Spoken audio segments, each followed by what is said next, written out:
Hello everyone, I hope you are doing great and everything is perfectly good for you, and welcome again to the Rug of Knowledge. Okay, so if this is your first time here, I am thrilled that you have joined us on this path. Thank you so much for your watching and thank you so much for your support.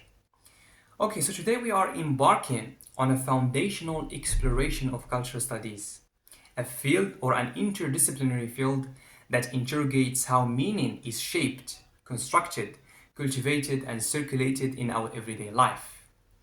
But before carrying on, before moving on, I want to say something, which is one of the critiques against cultural studies, which is everything, is every meaning shaped and constructed socially? Aren't there some universal truths? Aren't there some transcendental, truths? In fact, cultural studies takes the ideas of postmodernism. Takes the idea of postmodernism, which is what is postmodernism? Postmodernism comes as a response to modernism, which is modernism is actually it comes in the era of enlightenment, or it is the project of enlightenment, which suggests that it can be a universal truth. But postmodernism says, hold on a second, there is no such thing as called universal truth. There is no such, there is no truth with capital T. In fact, everything is relative and everyone can has its own perspective. So cultural studies takes, these ideas. But this is, make us think, if everything is shaped and constructed socially, how can we make sense, or how can we distinguish between domination and resistance? How can we, distinguish between these two? In fact, today we are not going to criticize culture studies. I know I'm saying these things to make you think, to make you reflect, and not just take things for granted, but to reflect about these things. But as I have said, we are not going to criticize culture studies, but we are going to study culture studies. Okay, so today in this video we will unpack what cultural studies really entails, why it matters, and how it is inextricably linked to power, identity, and resistance. What do we mean by that? Which means how culture is intertwined, is entangled, is related to these components. But before plunging into more details, I want to say something, which is that this video, it is not just for students who are studying cultural studies, but it is also for those who are interested in cultural studies and they want to know how cultural studies is related to these, to power, identity, media, and these things. So let's begin. Okay, so in this video we are going to compartmentalize it into three parts. The first one, which is what is culture, what do we mean by culture, and the second thing, which is why study cultural studies, why do we study cultural studies, and the third one, which is what is the relationship between cultural studies and power structures. Okay, so let's go swiftly into the first one, which is what is culture, what do we mean by culture. In fact, when we mention the term culture, when we invoke the term culture, we often summon up and conjure up thoughts and images of art, cuisine, literature, fashion, and national customs, and many others.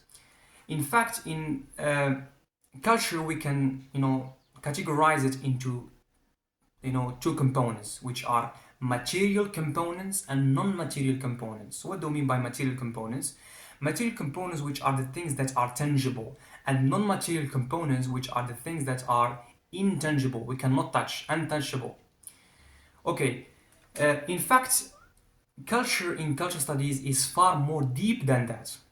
In fact, I have a definition here, which is culture, according to cultural studies, of course, culture is an asymmetric entanglement between material and abstract attributes. So what do you mean by that? What do you mean by asymmetric entanglement? And by the way, the word entanglement, it is very important. It's very important to know. It's very indispensable to know in cultural studies. So what does it mean? Entanglement means a complicated mixture, a convoluted mixture between material and abstract attributes. And why this entanglement and why this combination is asymmetric, why it is not symmetric, why it is asymmetric? Because even in cultural studies, even abstract attributes has material conditions, has some materiality within it, which is something, this is why we call it asymmetric, which is something in fact related to Marxism. And by the way, Marxism is a foundation in cultural studies. You have to know Marxism. And of course, we are going to make another video, a separate video about Marxism. Why? So the question, why is, so you have to know Marxism. So why is Marxism related to cultural studies? Why? Because Marxism, has this idea of, has the idea of conflict, has the idea of tension, the idea of dialectic materialism. It's very important to know this word, this expression, dialectic materialism, which means conflicts between two opposed things, like thesis and antithesis. Okay, why? Because which means, by the way, which means how dominant culture produce meaning, how dominant culture control meaning, the way we think, the way we perceive the world. And of course, in Marxism, through material and economic conditions, but in cultural studies, it is far more, than economics. In fact, it is, as we have mentioned before, which is cultural studies as an interdisciplinary field, which means far more than economics. It actually encompasses a lot of things. So this is how culture, Marxism related to culture. Okay, so as we have said before, that culture in cultural studies is conceptualized far more expensively, than that. In fact, culture, it is, culture, it is, it encompasses, the discourses, the symbolic discourses, and the practices through which society produce meaning. So what do we mean by that? Which means the things that we do in our everyday life, for example, watching TV, watching media, these things that we do in our everyday life, these things, how these things, how these things affects the way we produce meaning, affects the way we produce, and how we see what we call the truths according to cultural studies, which is of course which means, in other words, construction, which means how meaning is constructed, as we have mentioned at the beginning, which is something complicated and controversial in culture studies. But these things are philosophical, but we're not going to go deeply into it. We're going just discuss the surface, what happens in the surface. So just to give you a flavor about this thing.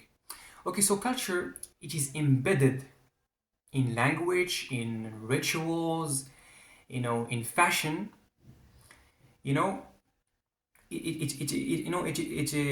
exists in these things and affects, as I have said before, it affects the way we think and the way we perceive the world. Another thing to mention, which is that's very important in cultural studies, which is that culture, and you will often hear these things, with that culture, it is not static. What do we mean by that? In fact, culture, it is fixed and changeable at the same time. So what do we mean by that? What do we mean by it is fixed and changeable at the same time? It is fixed because we don't realize the changes, because the changes happens very slow. Of course, the changes happen very slow because culture changes over time. For example, technology changes, the infrastructure changes, everything's around that changes. So culture, as a corollary, as a consequence, it changes. So this is why we do mean by fixed and changeable, because it changes all the time. But there is a question, which is, can culture changes, or can culture change suddenly? Can culture change suddenly? In fact, yes. No, because maybe of colonialism, of expansion, of throwing bombs into people's lands. So all these factors can suddenly overlap the arena of culture. This is how culture can changes, can changes or can change suddenly. So this is how culture can change suddenly, through colonialism and expansionism. So to understand culture is to interrogate the assumptions that underpin our daily lives. It is in fact to deconstruct, the common sense. And by the way, to deconstruct is actually a very important word in culture studies. It comes from deconstructions by Jacques Derrida. So we are going to make a separate video about deconstruction because it's actually a very complicated topic. It's actually a philosophical topic, but we are going to unpack that in another video. But just to give you a flavor, to deconstruct, it doesn't mean, for example, we have construct and we have to deconstruct. But it doesn't mean, for example, just to, for example, to deconstruct Trump's speech and to find the racism there. It is not just like that. In fact, deconstruction by Jacques Derrida, it is more deep than that. It is in fact related to what we call binary opposition. This dichotomy, binary opposition between two opposed things. For example, we have civilized, uncivilized, dark and light. But binary opposition, it doesn't mean just two, different things. For example, the day and the night, two different times. But in fact, they are two different things, and they are all the time, in conflict with each other. So in deconstruction, it suggests that we cannot understand, for example, the light without understanding the dark. So this is just a flavor about what do we mean by deconstruction, but we are going to discuss it in another video, inshallah. Okay, so this is what do we mean by culture. It is to, as we have said, to deconstruct the common sense that governs the way we speak, the way we, according to culture studies, of course, the way we speak, the way we behave, the way we make sense of things, the way we produce meaning. Okay, now let's move to the second question, which is, why do we study culture studies? Why study culture studies? Which is very important question to ask. In fact, culture studies emerge in post-war Britain, and it comes as a response to problematize. So this is the answer of why do we study culture studies. It comes to problematize dominant narratives about society, about identity, about gender, and many other things. In fact, it draws from sociology, psychology, literary theory, Marxism, and semiotics to analyze culture as a site of power. So it has this shape of interdisciplinarity. We have just mentioned the term semiotics. So what do we mean by the term semiotics? Semiotics, it is the study of symbols, which everything has particular symbols which produce meaning. For example, a flower has symbols that produces meaning. For example, a flower reflects some attributes, for example, like love, like intimacy, and many different things. So this is what do we mean by, in general, by semiotics. Okay, now let's move to the second thing. The second thing, which is, I'm going to discuss, the main figures in culture studies. Okay, so the first one is someone called Raymond Williams. Okay, so Raymond Williams is a Marxist thinker who is famously describes culture as a whole way of life. This is his words. He says that culture is a whole way of life, and he argued that culture, it is not related to high art or for intellectual pursuits, but he said that culture, it is reflected in our everyday life, in our everyday practices that structure the way we live and the way we interact with each other. Okay, so this is for Raymond Williams. So the second figure is Stuart Hall, and Stuart Hall is a British, and he is also a Marxist thinker. So they are both Marxists, and he famously stated that culture is where power is both exercised and resisted, which is very important thing to know, which is for Seward Hall, culture is where power is both exercised and resisted. So wherever there is power, there is culture for Seward Hall. And another concept that Seward Hall came up with, which is the idea of coding and decoding, which demonstrates how media messages are not passively received, but how they are actively interpreted by audiences based on their social positions. So in a nutshell, both Stuart Hall and Raymond Williams, they didn't just analyze culture, but they reframe it as a battleground of ideas. Okay, and they are both, as we have mentioned, they are both Marxists. They are both influenced by Marxism. So this is for the main figures in culture studies. Okay, now let's move to the last question, which is also a very important question, which is what is the relationship between culture and the power structures? In fact, culture is never neutral, which means culture is all the time embedded and imbued with power relations, according to culture studies. In fact, through culture studies, we interrogate how different ideologies are normalized through media, through education, and through different apparatuses. Okay, so to understand more this relationship between culture and power structures, we should ask three main questions. Okay, so the first question, which is who gets to define what is normal?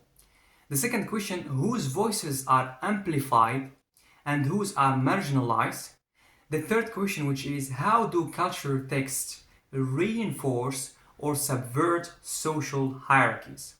Okay, so by examining these questions, culture studies, equips us with the tools, to critique this dominant narrative, these dominant systems, and and envision a more inclusive narrative.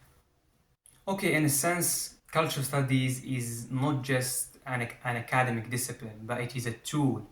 It is a critical tool. It is a critical lens through which we interrogate and reimagine and transform, the world around us. And of course, there are many critiques against culture studies, like as we have seen before, like construction, the idea that every meaning is constructed.